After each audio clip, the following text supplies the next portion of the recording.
ज़रूरतमंदों की खिदमत।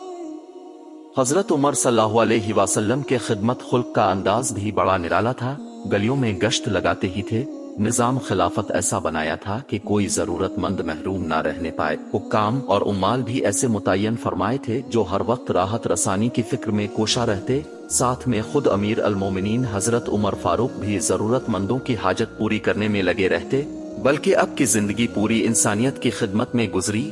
इसी में आपको मजा आता और दिल को सुकून व राहत नसीब होती। हजरत तलहा फरमाते हैं कि एक तारीख रात में मैंने हजरत उमर को देखा कि एक घर में दाखिल हो गए, इसके बाद दूसरे घर में दाखिल हुए। सुबह मैंने इस मकान में दाखिल होकर देखा कि एक नाबीना बूढ़ी बैठी है। मैंने इस बूढ़ी से पूछा कि वो कौन थे, तुझे मालूम है? इसने कहा कि वो इसी तरह मेरे पास आकर मेरी जरूरतें को पूरी करके चले जाते हैं और सफा सुथराई करके वापस हो जाते हैं। मैंने कहा कि वो तो उमर है। मनाकिब उमर बिन अल खिताब। एक रात अब मदीना के एक रास्ते से गुजर रहे थे तो देखा कि एक खैमा लगा हुआ नजर आया जो कल नहीं था। इसके बाहर एक बदवी बैठा हुआ है और अंदर से रोने की आवाज आ रही है। हजरत उमर फौर उसके करीब गए, हाल दरियाफ्त किया, रोने का सबब मालूम किया।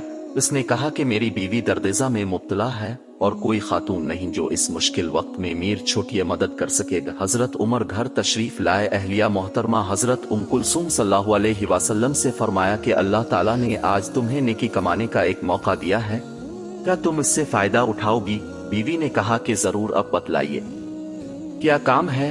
अपने फरमाया कि एक अजनबी औरत दर्देजा में मुब्तला है, इसके पास कोई औरत नहीं, लिहाजा तुम जल्दी से जरूरत का सामान लेकर मेरे साथ चलो। हजरत उम कुलसूम अब के साथ निकल गई। हजरत उमर ने हांडी खुद उठा ली। खैमा आते वो अंदर चले गई। बाहर अपने आग जलाकर हांडी चढ़ा दी। कुछ देर बाद अंदर से आवाज आई कि अमीर अल मोमिनीन, अपने दोस्त को बेटे की खुशखबरी सुना दीजिए। जैसे इस देहाती ने अमीर अल मोमिनीन का लफ्ज सुना तो घबरा गया।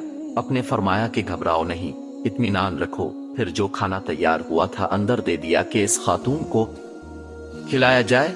इसके बाद अपने इस बदवी से कहा कि तुम भी खा लो, बहुत देर से भूखे हो, और ये कहकर रुखसत हो गए कि सुबह आ जाओ, बच्चे का रोजीना मुकर्रर हो जाएगा। अखबार उमर बैरूत। सैयदना उमर की मुबारक जिंदगी में इस तरह के कई वाकयात हैं कि अपने खामोशी के साथ लोगों की मदद की, परेशान हालों की खिदमत की और मोहताजों की जरूरियात की तकमील फरमाई।